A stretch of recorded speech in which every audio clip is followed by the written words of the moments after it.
Ama öncelikle şunu söylemek isterim ki aslında bugün Türkiye'de hepimizin hayatı, milyonların yaşadığı geçim derdi son derece basit ve sade. Asgari ücret tespit komisyonu başta olmak üzere öncelikle bu konuda sorumluluk alan, karar veren herkese, bütün kişi ve kurumları bakanlık koridorlarından, bakanlık binalarından çıkıp çarşıya, pazara, markete gitmeye, ekmeğin fiyatını, benzinin litresini, eve gelen doğalgaz faturasını, okul masraflarını, beslenme çantasını, bütün bunları görmeye, yani işçinin, emekçinin halkın gerçekleriyle tanışmaya ve yüzleşmeye çağırıyoruz. Ve ondan sonra karar verin diyoruz. Çünkü değerli arkadaşlar, bugün ülkemizde hepimizin yaşadığı gibi hayat çok pahalı ama emek ucuz.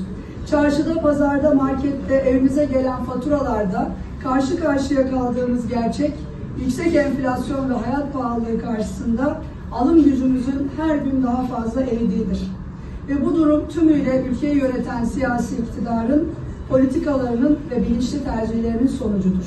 Somut olarak söylersek, 2025 yılı asgari ücreti belirlenirken hatırlayın, yıl sonu enflasyonu yaklaşık %45 iken asgari ücrete sadece %30 artış yapıldı.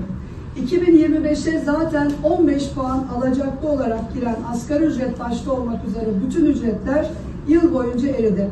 Hükümet yüksek enflasyona rağmen yıl boyunca asgari ücreti artırmadı. Bugün bir ailede 4 kişi, anne baba 2 çocuk çalışsa bile bir yoksulluk sınırına ulaşılamıyor. Konusunda biliyorsunuz bir süredir özellikle bu yüksek enflasyon nedeniyle daha önceki yıllarda net rakam önerisi de verirdik ama Türkiye o kadar yüksek enflasyonlu bir sürecin içerisinde ki son yıllarda rakam değil bir kriter, kural tarif etmeye çalışıyoruz. Burada da ifade ettiğim gibi biraz önce asgari ücret ülkedeki geçim şartları göz önüne alınarak bir işçinin ailesiyle birlikte geçinebileceği bir ücret olarak belirlenmeli.